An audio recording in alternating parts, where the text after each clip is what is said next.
Shalom Bracha, une fois n'est pas coutume, un commentaire sur la paracha de la semaine, sur Parashat Beshalach. Le texte est très étonnant et contradictoire en lui-même. C'est pas étonnant. Le but de Dieu, c'est d'unir les opposés et les contraires. Mais vraiment, là, c'est un choc. Dans la paracha de Beshalach, je vous laisse regarder le texte. Velo nacham Elokim derech eretz Pelishtim, ki amar Elokim pen yinachem ha'am, de peur que le peuple regrette, change d'avis et retourne en Égypte. Le Elokim, quand on le regarde parler, il nous dit que le peuple d'Israël qui vient de sortir d'Égypte, devant une éventuelle guerre avec les Philistins, pourrait arriver à regretter devant cet événement et retourner en Égypte. Alors, il ne les a pas emmenés directement en Israël, mais il les a fait passer par le Midbar, par le désert, derrière Yam Souf. Et le texte lui-même, à l'instant même, dit, mais je ne comprends pas. Le texte ne comprend pas. Très étonné. Là, j'ai aucun pirouche, je regarde le texte pour l'instant, je lis le Chumash. Simplement. Je lis le Chumash. J'invente rien, je regarde le texte comme il est devant moi. Le texte, je ne comprends pas. Je comprends pas, ils sont partis, ils étaient armés. Donc, obligatoirement, s'ils sont partis armés, ils sont prêts à la guerre.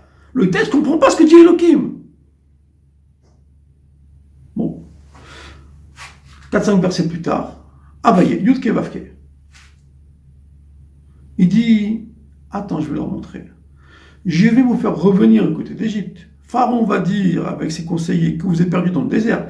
Il va courir derrière vous. Je vais le faire courir au maximum. Je vais vous amener devant la mer. N'ayez peur de rien, je m'occupe de tout. Et je vais leur montrer c'est qui le chef ici. Je vais leur donner une tannée comme il faut. Pour qu'ils apprennent c'est qui Dieu. Le texte est étonnant. D'un côté, j'ai peur de faire une guerre. De l'autre côté, il leur fait courir Pharaon derrière, que lui, c'est sûr qu'il va avoir une guerre. Il y a une contradiction évidente. Il suffit de lire le texte. Elohim, il dit comme ci, Avaye, il dit comme ça. Je comprends pas. Je suis étonné. Et comme ça a été. Pas de question, mais c'est qui c'est Elohim, là? Il y a deux possibilités. Elohim, c'est connu toujours que c'est le Beddin. Alors, je sais pas. Je pensais pendant des années que c'était le Beddin de Moshe Rabbeinu, qui devait forcément prendre des décisions, il faut légiférer. Alors, le Beddin légifère qu'il faut éviter la guerre, parce que sinon, ils vont vouloir retourner en Égypte. Est-ce que c'est le Beddin de Akadosh Baruch Hu lui-même, les anges, le Beddin de Dieu, le Beddin Shel Ma'ala, qui vient qui donne la vie? Mais Yud Kevav, que lui-même tout seul, il dit non, mais j'ai pas peur, moi. Et je vais leur montrer, moi je vais faire la guerre pour vous, et je vais leur montrer c'est qui le chef ici, ils vont comprendre, et vous allez comprendre que moi, je suis votre Dieu, et ils vont comprendre que Dieu, il existe, voilà. Bon, on connaît l'histoire, la mer s'est ouverte, ils sont passés pied sec, ça s'est passé le 7e jour de Pessah, toute une histoire, comment les Juifs sont passés la mer Rouge. Et ils sont enrichis, et ils ont vu les Égyptiens. Petit détail important, que l'on est en train de subir à mon regard depuis 3000 ans. Vayoshar Bayamahu et Israël miyad Mitzrayim. Akadosh Baruch Hu, il a sauvé les Juifs des mains des Égyptiens. Donc, si vous voulez, ils sont sortis, effectivement, des mains des Égyptiens qui pouvaient prendre des décisions, comme on l'a su, des coups, emmurer des enfants, etc., des choses gravissimes, noyer des gosses, etc. Ça, ils ont réussi à calmer le jeu.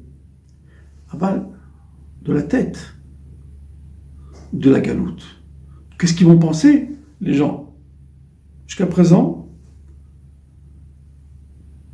on n'est pas sauvés. Ça, c'est une volonté. Et arrivé, un peu plus tard, à Matan Torah, la Chassidoute ramène, certainement au nom de la Gemara, de la Kabbalah, qu'ils avaient Mouchin de Katnout, une intelligence, un système intellectuel de petits. Ils étaient petits dans leur tête. Bon, on en parlera plus tard, ce lien de petits et de grands, ça va nous servir pour d'autres choses. Mais à la fin de la paracha, il se passe quelque chose de grave. Gravissime, et là, c'est vraiment important. Arrivé après qu'ils ont passé la mer Rouge, qu'ils ont vu la guerre, ils ont vu ce que Dieu a fait. Bah, c'est clair, maintenant, il n'y a plus de safek. Ils sont arrivés après ça, ils avaient besoin d'eau. Il y a eu de l'eau. Il y a même eu la manne. Donc on a tout le maintenant.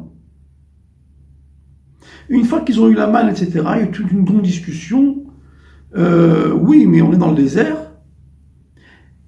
Est-ce que Dieu, il est parmi nous, ou bien pas? Est-ce que Dieu est parmi nous? Est-ce que Dieu va régler les problèmes d'une petite maman, d'un petit garçon qui veut un ballon, d'une petite fille qui veut les rubans à sa robe ou à ses chaussures, etc., etc.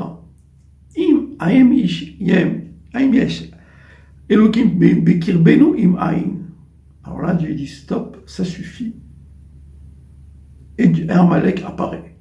Amalek, Gematria, ça fait le doute.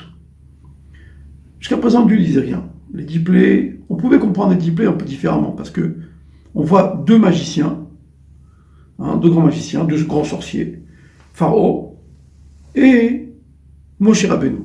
Comment tu parles de Moshe sorcier? Les Juifs, ils ont compris que Moshe était serviteur de Dieu qu'après la mer Rouge. Ils ont suivi Moshe, mais ils n'avaient pas encore attrapé le point que Dieu était parmi eux. Donc Dieu disait trop rien, ça je peux comprendre.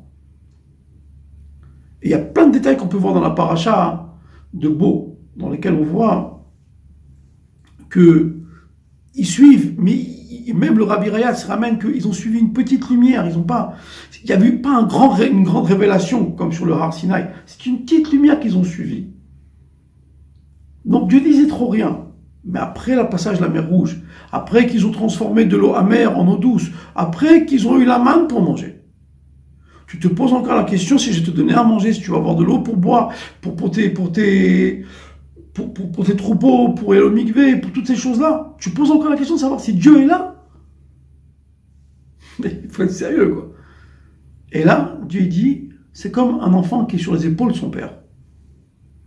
Son père lui donne à manger, il lui donne un croissant, il lui donne un ballon, et il voit un monsieur dans la rue, il lui dit, t'as pas vu où il est mon père? Dis-moi, depuis tout à l'heure je suis en train de m'occuper de toi, tu sais pas où est ton père? Alors il le pose par terre, dit, et le chien le mord. Le chien c'est Amalek. Ça c'est la paracha, je vous dis que le Rashi maintenant. Et Dieu dit, tant que vous ne serez pas sûr de moi, il y aura toujours la guerre contre Amalek, vous serez toujours dans la situation de doute. Donc aujourd'hui dans la paracha de Béchalach, on voit un point extraordinaire. On veut sortir de Galot. Tout le monde parle du Mashiach. Alors, la paracha de Béchalach nous dit tout. Clairement. La question n'est pas que de la Emouna. La Emouna, c'est ce qu'il a fallu pour sortir d'Égypte. Et ce sont les femmes qui ont eu, Nashim Tzidkaniot, qui ont eu cette Emouna, disant à leur mari, on sortira d'ici, mon mari. Et par leur Emouna, on est sorti d'Égypte. Aujourd'hui, Dieu dit, je veux que vous soyez sûrs de moi. Cherchez chacun de dire, je vais essayer ce qui est écrit dans la halakha. Je vais dire clairement, je ne vais pas dire que je suis malade tous les vendredis après-midi à 2 heures bizarrement, j'ai une courante au ventre et je vais aller j'ai une diarrhée tous les vendredis après-midi. Non, c'est Shabbat.